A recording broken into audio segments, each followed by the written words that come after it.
ठीक है, तो सबसे पहले 8 प्रकार के मद को एक बार फिर से दोहरा लेते हैं। ठीक है, तो पिता भूप व मातुल नृपजो होए न तो मद ठाने। 8 प्रकार के मद हैं। तो जो सम्यक दृष्टि जीव होता है उसको ये 8 प्रकार के मद नहीं करना चाहिए। यदि ये 8 प्रकार के मद करता है तो वो सम्यक दर्शन में दोष लगाएगा, और यदि 8 प्रकार के मद नहीं करता है तो यही उसके 8 गुण बन जाएंगे। ठीक, तो पिता भूप व मातुल नृपजो, पिता भूप, भूप मतलब राजा, पिता राजा हो जाए तो उसका मद नहीं करना। एक कहलाता है कुल का मद, पितृपक्ष का। पितृपक्ष पे कोई भी पिता हो, दादा हो, चाचा हो, ठीक है, इस परिवार में कोई भी, या फिर पीढ़ियों में कोई पहले रहा हो कभी, तो यहां से कोई हमारा अच्छा बड़ा कोई कार्य हुआ हो, कोई राजा हो, तो उसका मद ना करना।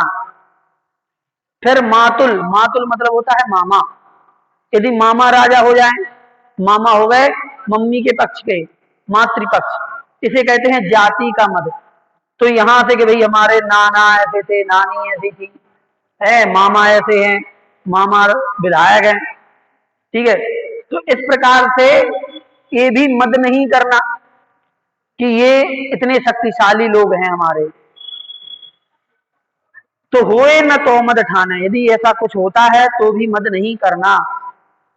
तीसरा है मद न रूप को, रूप का मद नहीं करना।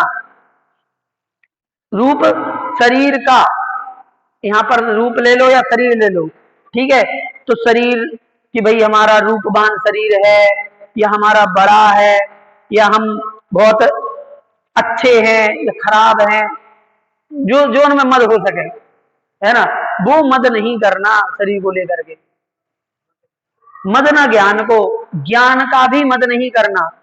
अब ज्ञान चाहे लौकिक ज्ञान हो जाए, चाहे धार्मिक ज्ञान हो, पारलौकिक ज्ञान हो, किसी भी प्रकार का मद नहीं करना कि थोड़ा सा ज्ञान बढ़ जाए तो लगे कि नहीं भैया हम ही सबसे बड़े ज्ञानी हो गए। और ये होता है, ये आप देख लो, यदि आपको पूरी छह डाला याद हो जाए, आपको अपने अंतरंग में अलग सा महसूस होने लगेगा।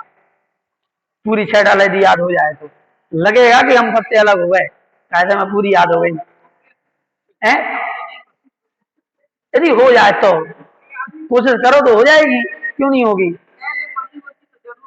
पहले भी हो सकती है, टाइम ज्यादा लगेगा, अभी भी हो सकती है, टाइम देना पड़ेगा, टाइम ज्यादा लगेगा। जहां पहले 4 बार पढ़ते थे, 10 बार पढ़ते थे, तो अब 20 बार पढ़ना पड़ेगा, लेकिन हो सकती है। तो ये ज्ञान का मद होता है, उस ज्ञान के मद से बचना ही सबसे बड़ी चुनौती होती है। हाँ वो भी होता है, यदि याद नहीं हो तो हीनता लगने लगती है कि हमसे याद नहीं हो रही, हम ही सबसे हैं, हाँ कमजोर है क्या, तो ऐसा भी नहीं होना चाहिए। तो लेकिन मद से पहले बचो, हीनता हो जाए कोई दिक्कत नहीं है ना, उसमें वो नहीं लगेगा, लेकिन मद अहंकार नहीं होना चाहिए कि हमें इतना ज्ञान हो गया, हमने इतने शास्त्र पढ़ लिए, हमने इतना सब कुछ कर लिया, तो ज्ञान का मद नहीं होना चाहिए। धन और बल दोनों एक साथ लिखे हैं, धन का बल, धन का मद और बल का मद। तो धन का मद तो विश्व प्रसिद्ध है, मतलब ज्ञान का तो फिर भी एक बार मतलब कि देर में हो, होता तो होता तो है, लेकिन किसी को नहीं भी होता है, मिल जाएंगे आपको जो ज्ञान का मद ना करने वाले ऐसे महापुरुष भी मिल जाएंगे, जो साधु नहीं है वो भी। लेकिन धन का मद तो 90%, 95% में अपने आप होता है, भले वो बाहर से ना दिखाए, लेकिन वो होता है। अब कितने परसेंट में हो रहा है ये अलग बात होती है। अच्छा एक चीज और है कि जब धन एकाएक से यदि आ जाए तो ज्यादा होता है। जैसे कि अभी हमारे पास ज्यादा कुछ नहीं है, ठीक, और हमारा बिजनेस बड़ा और अचानक से लखपति से करोड़पति हो गए, तो मद हो जाएगा। अब आप करोड़पति हो गए, अब आपके बेटे का जन्म हुआ, अब बेटे ने आपके जन्म से ही करोड़पति होता देखा है, तो उस बेटे को धन का मद नहीं होगा, क्यों? उसने वैसे ही देखा है, उसको एक जैसी चीजें लग रही। अपन को क्यों हो जाता है? क्योंकि अपन पहले नहीं थे वैसे, और फिर हमें बने, तो फिर क्या लगा कि हम अलग हो गए, कुछ बेहतर हो गए। ये बेहतर होने की प्रोसेस हमें मद करा देती है, इसलिए तो यहां पर होता है मद। और बल का मद ताकत वाला। अब बल का मद कैसे होता है?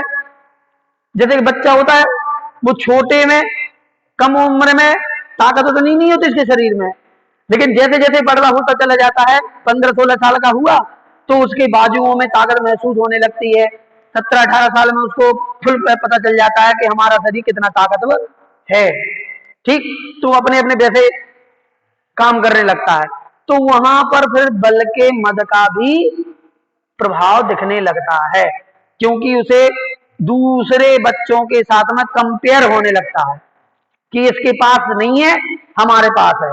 उतने ही मेरी 4-5 ऐसे लोग उसको टॉर्चर करें या कुछ कमेंट करें, तो फिर वो उनको हड़का भी देता है कि देखो समझना नहीं तो ये हमारे एक लाफे में तुम उधर गिरोगे जाकर के, समझ गए?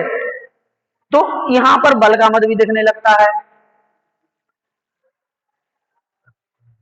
तप का मद, तपस्या का मद होता है, तो तपस्या का मद भी गृहस्थ को भी हो सकता है और मुनियों को भी हो सकता है। ठीक, अपन लोगों को छोटे छोटे तप का हो जाएगा और मुनियों को उनके हिसाब का मद, हाँ बड़े तप का। तो वो जो तप कर रहे हैं यदि उनका मद होता है तो वो भी उनके सम्यक दर्शन का दूषण है। और प्रभुता का मद कल बताया भी था। प्रभुता मतलब प्रभुत्व, प्रभुत्व मतलब चलती, जिसको अपन अपनी बात में कहते हैं चलती, प्रभाव, प्रभावशालिता, कि लोगों पर हमारा कितना कमांड है, हमारी बात लोग कितना मानते हैं। कितने लोग मानते हैं, कितना नहीं, कितने लोग हमारी बात मानते हैं। जितने ज्यादा लोग मानते हैं उतना ज्यादा हमारा प्रभुता कहलाएगी, प्रभाव कहलाएगा। तो जैसे जैसे हमारे, जैसे आजकल आप समझ लो फॉलोवर है ना, फॉलोवर, चाहे वो फेसबुक पे फॉलोवर हो, चाहे इंस्टाग्राम पे फॉलोवर हो, चाहे ट्विटर पे हो, कोई नेता है तो उसके भी फॉलोवर होते हैं, कोई एक्टर है उसके भी फॉलोवर है, सिंगर है उसके भी, तो सबके अपने फॉलोवर। जिसके ज्यादा फॉलोवर, फॉलोवर क्यों होंगे? लोग उसको पसंद करते हैं, जो वो जैसा करेगा वैसे करेंगे, तो उसके फॉलोवर बढ़ते हैं, लोग उसको देखना चाहते हैं। तो ऐसे में उसको यदि अहंकार आ जाए कि देखो मैं इतना बड़ा हूं, इतना अच्छा हूं कि लोग मुझे इतना पसंद करते हैं, इसे कहेंगे प्रभुता का मद। इसलिए इसका भी मद नहीं होना चाहिए। अब कल जो प्रश्न आया था कि रिद्धि, वो हमने जो आपको श्रावकाचार्य का श्लोक बताया था, ज्ञानम पूजाम कुलम जातिम बल रिद्धि तपो बपू, तो वहां पर रिद्धि का मद आया था और यहां पर रिद्धि नहीं है, यहां पर धन का मद लिखा है और उसमें धन नहीं है, रिद्धि है, यहाँ रिद्धि नहीं है, धन है। तो फिर ये यहाँ दोनों ही सही हैं, लेकिन दोनों कैसे सही हैं? गृहस्थ की अपेक्षा से धन का मद होगा, क्योंकि धन किसके पास है? गृहस्थ के पास।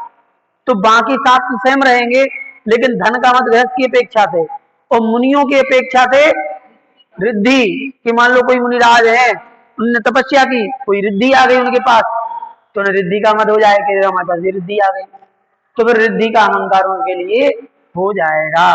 तो तो ये रिद्धि और धन, ये दोनों अपने अपनी अपेक्षा से लगा लेना चाहिए। ठीक है, तो यहाँ पर ये 8 मद हो गए।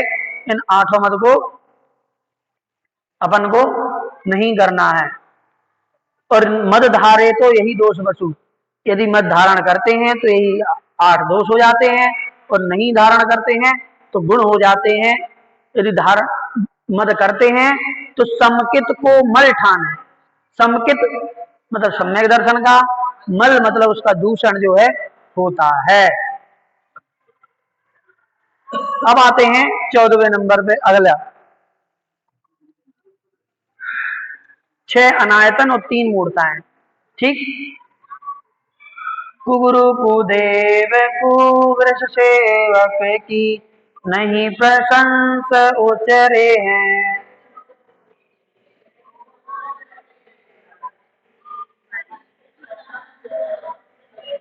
जिन मुनि जिन श्रुत बिन कुबुरादिक तिन्हें न नमन करे हैं।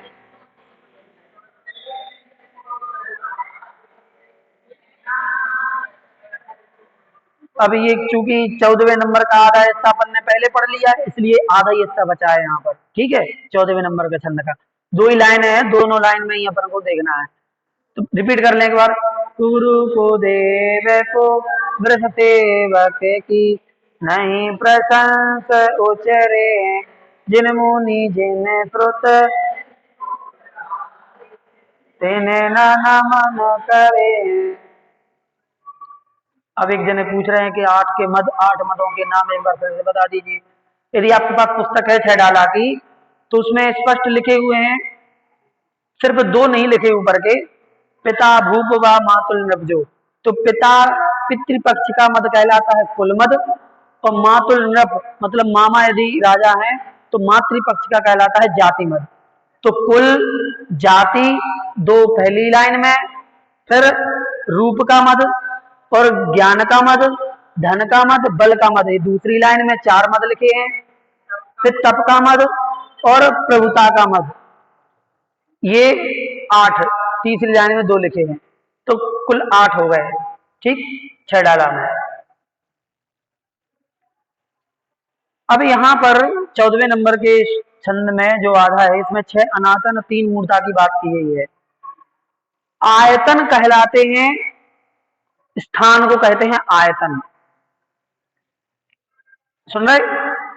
आयतन मतलब स्थान, स्थान। ठीक। अब यहां पर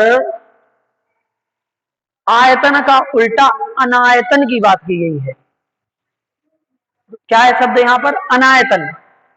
तो जो आयतन नहीं है वो कहलाएगा अनायतन। तो आयतन मतलब स्थान, और जो स्थान नहीं है वो अनायतन। अब स्थान काय का? किस चीज का स्थान? तो स्थान पूजन का, पूजन या फिर पूज्य का, पूज्य होने का स्थान। मतलब जो पूज्य होने योग्य नहीं है उसको पूज्य बनाना या पूज्य मानना या उन पर श्रद्धान करना, ये अनायतन कहलाते हैं। और वो 6 होते हैं। कौन कौन से होते हैं? कुगुरु, कुदेव और कुवृष। कुगुरु मतलब खोटे गुरु, ठीक है। कुदेव मतलब खोटे देव, और कुवृष मतलब कुधर्म। वृष मतलब धर्म होता है, तो कुवृष मतलब कुधर्म। तो कुगुरु, कुदेव और कुधर्म 3 जे, और नहीं प्रशंस उचरे हैं, और सॉरी कुवृष और सेवक की, और तीनों के सेवक।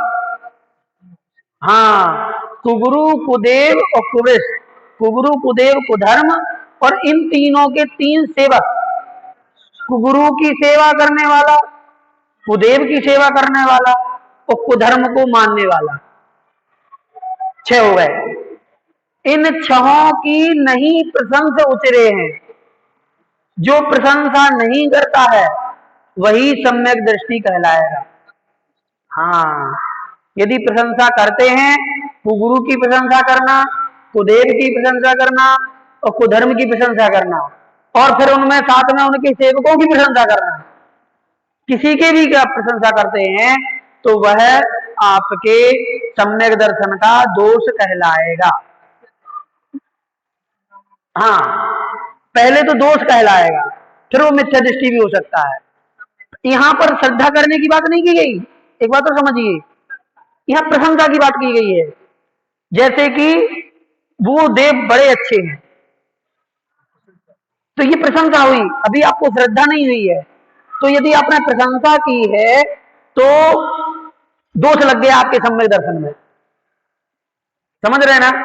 मात्र प्रशंसा करने से आपके सम्यक दर्शन में दोष लग गया, और यदि आपको श्रद्धा हो गई वहां पे तो सम्यक दर्शन नष्ट हो जाएगा। जब पूजने लगे तो मिथ्या दृष्टि हो गए। अभी तो केवल ये कि नहीं वे बहुत अच्छे हैं, तो यहाँ प्रशंसा करना मात्र दूषण है, दोष लगेगा। हाँ कि अरे बहुत बढ़िया है, बहुत बढ़िया है साहब, ठीक है। तो ऐसा करना कि अरे वो तो बहुत बढ़िया दरबार लगा है, जाओ ऐसा करो। तो इस प्रकार से उनकी प्रशंसा मात्र करना और उनके सेवकों की प्रशंसा करना कि वो तो उनके सेवक है, बहुत बढ़िया ऐसी सेवा भक्ति करते हैं कि क्या बताएं, इतनी अपन नहीं कर पाए, ये और कह देते हैं।